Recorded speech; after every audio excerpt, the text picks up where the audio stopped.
Happy Resurrection Sunday.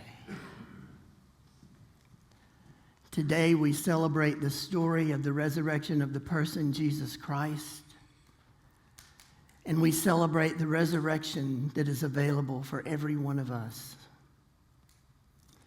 When I was growing up at my church, which was Southern Baptist at the time, the minister would always say, "Christ is risen." And everybody else would respond with, "He is risen indeed." When I came to Unity, I learned a different version. Christ is risen. He is risen in me. So as we celebrate this time of resurrection, I want you to think about the resurrection that takes place in you, that has already taken place in you in so many ways, and the many ways that it can continue to be a part of your life and a part of your growth. Charles Fillmore, co-founder of Unity, wrote about the resurrection. It's the restoring of the mind and body to their original undying state. This is accomplished by the realization that God is spirit and that God created humans with power like that which he himself possesses. Fillmore emphasized a spiritual transformation rather than a physical one, a raising of ourselves to a higher level of consciousness and fulfilling our divine potential. We are powerful. Y'all tired of hearing me tell you that every time I speak, right? We are powerful. But I think when we incarnate, we forget who we really are and we forget the power that we have. But we are powerful beings on this earth, just as the Christ was powerful. We have all the abilities that the Christ had. We have all the abilities that Jesus had. He was both fully human and fully divine, just as we are. And we can move into that divinity as we grow in our consciousness and as we move up and up to our highest and best self. Jesus wasn't the great exception, but he was a great example for each one of us. In the 3 short years of his ministry, he challenged us to grow spiritually and in consciousness. And I think we're being called to transform our lives, to make us a different person than maybe we have been in the past or we currently are.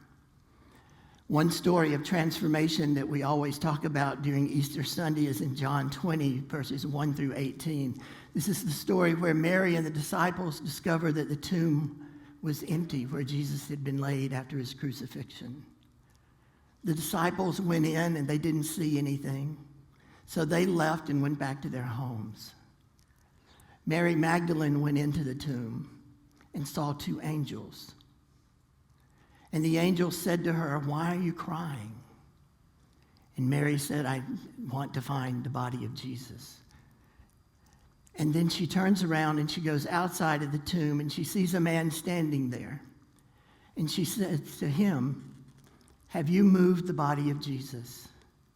And he asked her the same thing. "Why are you crying?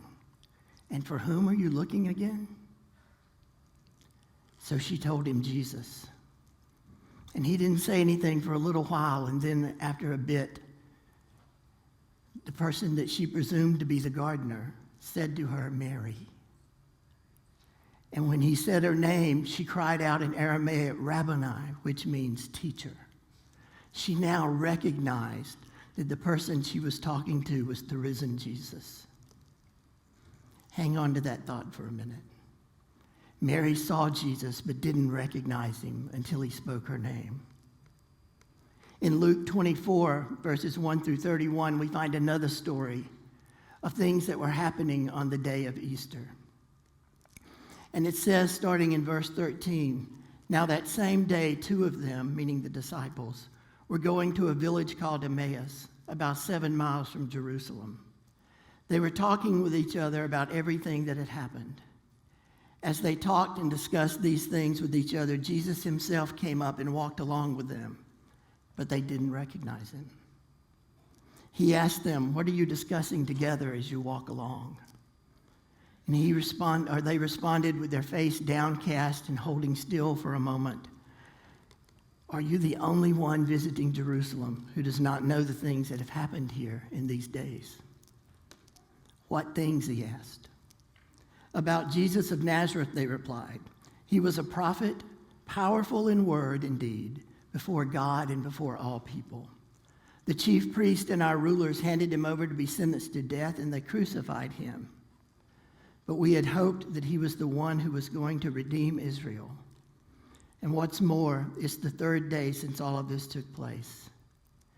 Some of our women amazed us by going to the tomb early in the morning, and while they didn't find his body, one of them met the risen Jesus.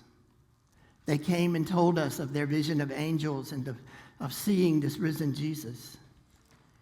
And Jesus, who was still walking with them, said, "How foolish you are, how slow to believe all that the prophets have spoken. Did not the Messiah have to suffer these things and then enter his glory?" And beginning with Moses and all the prophets, he told them all of the things that had been said would happen in Scripture. As they approached the village to which they were going, Jesus continued on as if he was going further. But they urged him to stay with them, for it was nearly evening and the day was almost over. So he went in to stay with them. When he was at the table with them, he took bread, gave thanks, broke it, and began to give it to them. Then their eyes were opened, and they recognized him, and he disappeared from their sight. So all four Gospels tell these two stories. They're all talking about people walking around and seeing Jesus after his resurrection. And he was seen but not recognized by these people. And these were people who knew him well, his disciples, the people he loved. Jesus had been through an experience. He'd been through an experience that made him, for them, unrecognizable. He was unburdened now from human life. And I feel that those closest to him probably should have recognized him, but they didn't. They weren't able to see him because he was changed. He was different than who he was when they had last seen him hanging on a cross and then put into a grave. He was completely different now. The resurrection had changed him. Eric Butterworth said, through the resurrection, Jesus demonstrated that the life in God is changeless. It is eternal for each of us because of our divinity. With all of the mysteries of life and death, we can trust that our souls are immortal. So something about Jesus was different. Something after the resurrection had changed him. He was showing up differently. Something powerful happens to us when we move toward a higher consciousness in Christ. We are different, and we learn to love more, to live, to move, and to act from the heart of the Christ. When our consciousness shifts, we show up differently. 2 Corinthians 5:17 says, when we are in Christ, we become a new creation. Old things are passed away. Behold, all things have become new. This verse represents a radical shift in our identity and our nature, moving from old ways of doing things to a new way of living in Christ, activating that Christ presence that already lives in each one of us. And as we develop this consciousness and as we move to our higher self, we have a fresh start. Think about a time in your life when your consciousness shifted, where you changed something that you were doing. Sometimes it can be a really minor change and other people notice it in us. Sometimes it's a huge change and people talk behind our back wondering what in the world went on and trying to find out how we made this change and why we made this change and what was going on there. 2 Corinthians 5:17, we're a new creation. As we grow our consciousness, we change. After the pandemic and into our current times, I think we can all agree that things have changed. Our outer circumstances are very different than what they were 5 years ago. Everything has been changing. Everything is transforming around us. The old ways are changed and new ways are emerging. Deepak Chopra said, crucifixion is the death of the old paradigm, and resurrection is a leap into a whole new way of thinking.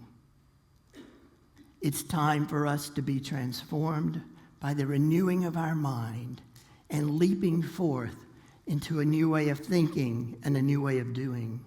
It's time for us to raise our minds from the human mind to a spiritual consciousness, acknowledging our spiritual self and awakening to Source, God, and recognizing the power that is within each one of us. Jesus came back to earth to tell us there's something more. There's something more out there. And while we're on this earthly plane, we're called to emerge from our tombs, to be resurrected, and to start each day as a new creation.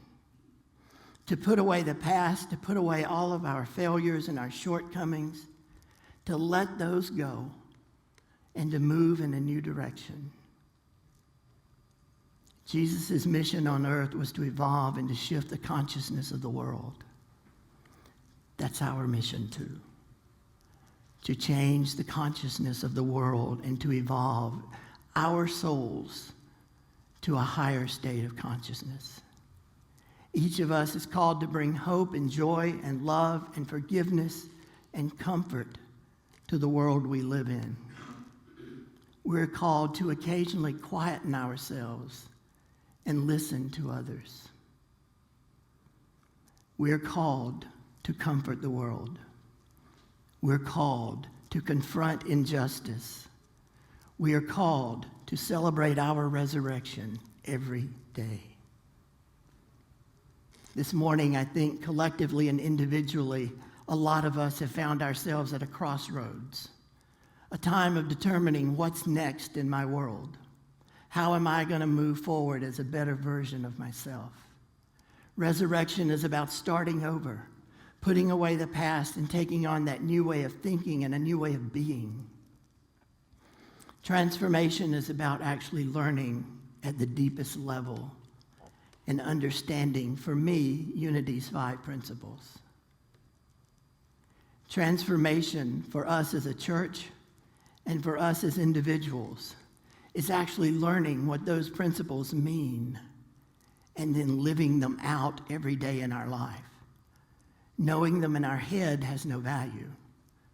It's when we know them in our heart and apply them for our world that we can change the world we live in. Easter says that no matter how bad things seem or how dead things appear, there is always life and there is always hope. Transformation is about spending time in meditation and listening to the still small voice of God. I rather like to think that's what Jesus did on Saturday.